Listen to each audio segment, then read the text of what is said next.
All right, welcome to City Chat with City Magazine. I'm Kilee Harmon, General Manager of City Magazine, and today we are visiting with Melanie Carvell, who is the manager for the Women's Health Center. Say hi to everybody. Hi, great to be here. Nice to see you, Kilee. Nice to see you, too. It's been a while. Yeah. Now, okay, you are obviously a stellar athlete, and you're known in the community for being a stellar athlete, but what made you really want to get into athletics? You know, I think just all the benefits that having an active lifestyle has afforded me. I grew up in a small town of Mott, and Mott's the spot where the girls are hot, in case you're wondering. That's awesome. I like that. I like that a lot. But, we didn't have a lot of opportunities in high school, but we did have basketball and track and cheerleading. And when I went off to UND, I saw a sign up in the student union for a call out for cross country, and so just decided to go out for cross country up at UND, and really enjoyed the stress relief that being active has added to a busy lifestyle of raising kids and working full time, and having that little bit of time every day to balance it all has been really helpful. So you did cross country up at UND then? Yeah. And how was that for you? I was a very unremarkable athlete. I love it. It's like, I kind of sucked. Yeah, I really did. Yeah, absolutely. That is not an understatement at all. In fact, one of the first cross country meets I did, I think I ended up taking about 124th place out of 124 ladies that were running. If somebody would have told me then that, in about 10, 15 years from now, you're going to be at the World Championships in Germany, I would have told them they were nuts. So I definitely wasn't a gifted athlete or somebody that things came too easily, but I just really enjoyed it and developed a love and kept at it, and bit by bit improved a little bit every year. Well, yeah. So. How did you improve? Like, what did you do?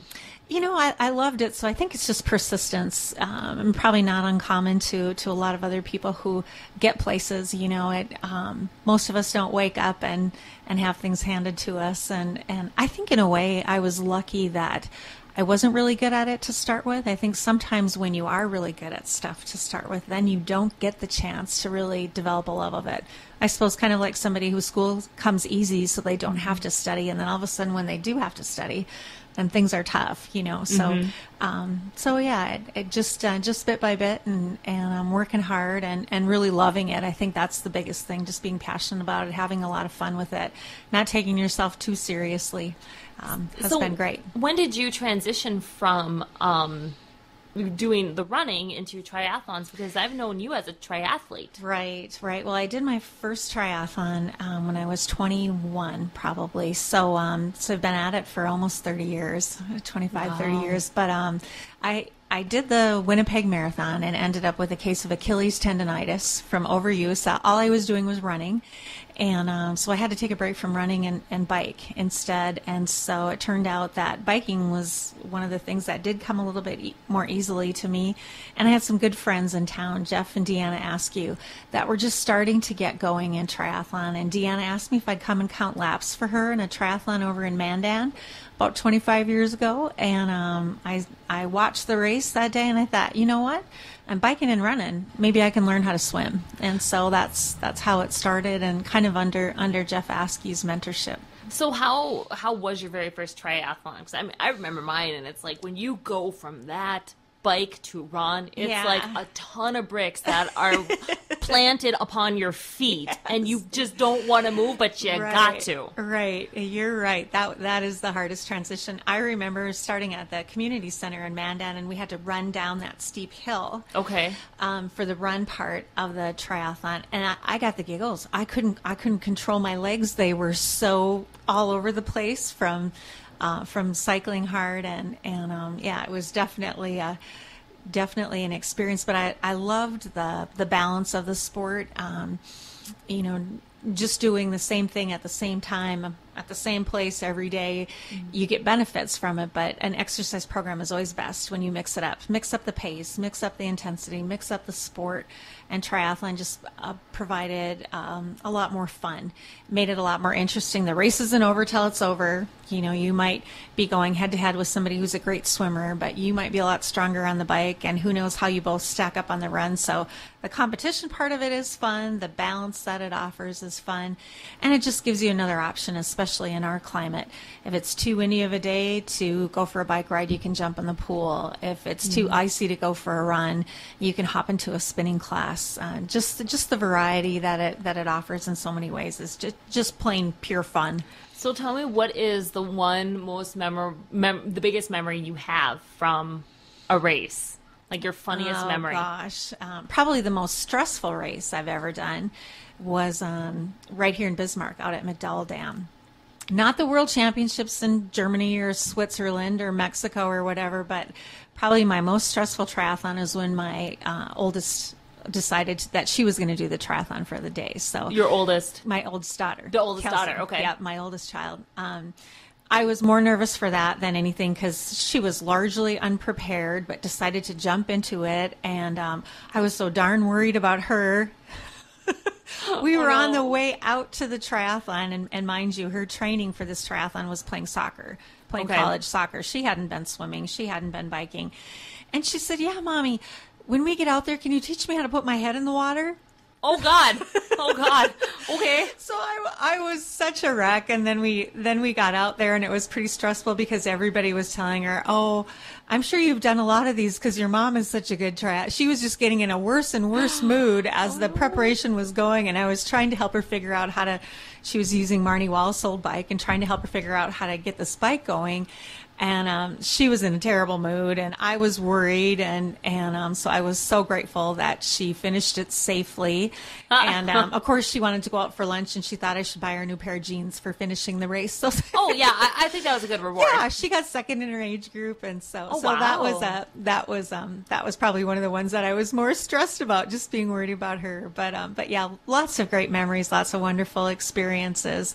Where has it taken you?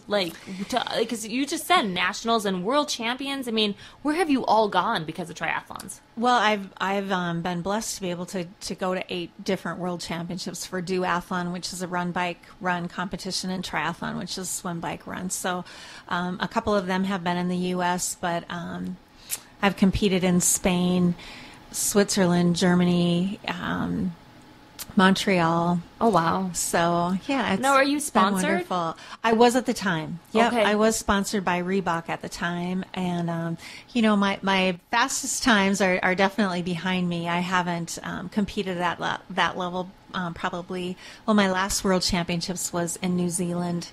They were held in New Zealand in 2004. So the past 5 years I haven't been competing at that high of a level. Well, and that's because too you also had a back injury. Right. I had a back surgery about 5 years ago, and then I also had a few problems with my knee, so I also had a knee procedure done. So the last 5 years, I turned 50 next month. So wow, you do not look at all like you're going to be in your 50s. People, this is what running does to you. You look gorgeous at almost 50. Oh, wow. Thank you. But yeah, so, definitely my fastest times are behind me, and, it'd be great to be able to jump in and compete in nationals and worlds again. It is by age group, so it's possible, but I've definitely had to switch gears a little bit in the last several years, and I've been trying to, which is okay, and it gives me a chance to give back more to the sport. So I really enjoy helping other people get going, mentoring other people. Tomorrow we're going down to a little dinky triathlon in Eureka, South Dakota. Oh, okay. Just a quaint little town, and they have a short course and a long course triathlon. And the short course, you run around the whole town once. Oh. And the long course, you run around the whole town twice. Oh, okay. Wow, the whole town, and there's your triathlon. It's a little dinky one, but anyway, tomorrow I've got two new folks that are doing their first triathlon that I'm helping. So, yeah, so it's competing on the big stage is great, but I just love the sport. So have you ever done an Ironman? I haven't, Okay. and that was always on the bucket list. I've done a half Ironman, okay, a couple times, and that was always, I thought, once I get all my kids through college, then I would try to tackle that because it is a huge time commitment, the training for that. And it's like 8 hours a day, it seems it's like. a lot, yeah. And you can be smart about it. I think one of the fallacies about triathlon that people think you have to do all 3 sports every day. And I don't. I mean, you can do 2 runs a week and 2 bikes a week and get in the water 3 times in a week, and that's enough, really, for the most part. It isn't as overwhelming as you may think it might be, or the average person, I think, has seen Ironman on TV and they think, oh, good Lord, I could never do a sport like that. But there's a lot of different levels to do it on, and if you have an hour a day, you can get ready for a triathlon with that, really. So what is your favorite part of the triathlon, and what is your least favorite part? Well, the thing that's come the easiest to me has been cycling. So I'm probably definitely strongest on the bike. In fact, for a while... You are fast. I've been in a couple triathlons with you, and you're just like, phew, I'm like, bye. For a while, I switched gears to just concentrate on cycling. Several years ago when my kids were little, I got a call at the end of the day from Henny Top, who was at the time the national coach. She was calling from Colorado Springs, inviting me to an invitational cycling camp to try out for the national cycling team. Wow. I was 28 at the time, and I'm 49, so this has been a few years ago. A couple years ago. Yeah. So like 2 or 3. Yeah. So cycling definitely was something that I was probably that I was better at than triathlon, but I just enjoyed triathlon a lot more. It suited my personality. With cycling, you have to be gone for long periods of time with stage races that may take 10 or 12 days. And I had 3 little kids. And so that I just wasn't really able to, even if I was talented enough, which was questionable, I wasn't able to really go down that road. So definitely biking is my best. I had a running background, so that was maybe a little bit easier, and swimming was the toughest.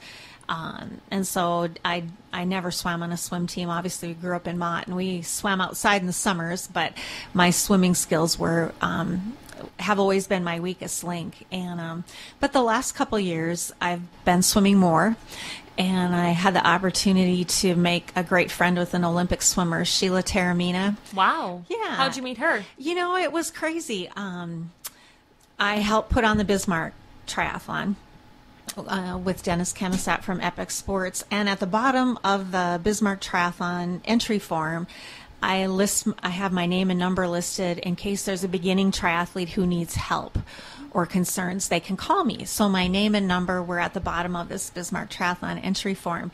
And Sheila happened to be on a cross-country road trip and had never been through North Dakota, and she was doing swim camps along the way. So she Googled Bismarck Triathlon and got my name from that entry form. And Sheila's 4-time Olympian. There is no other athlete in the history of the Olympics that has been to the Olympics in 4 different sports. Wow. She got a gold medal in Atlanta in swimming, and then from there she was on 2 triathlon teams, both in Sydney and in Athens. And then in Beijing, she competed on the pentathlon team. Okay. And just retired from professional athletics. So she's just an incredible woman. But anyway, she called me while I was sitting at my desk one Monday at the end of a long day, and she said, I don't know if you know me. And I'm like, yeah. Yes, I do. Not personally, but, And she said, I'm going to be coming through your town, and I'm wondering if you guys would want to want to do a swim camp or a instructional swim day. And I was just like, of course we do. We'll put something together. So I teamed up with Dennis at Epic, and we hosted her for a swim workshop. And she actually ended up staying at my house for 2 or 3 days. Wow. And we just have become great friends. And this winter, she invited me down to where she lives for a swim camp. And by golly, after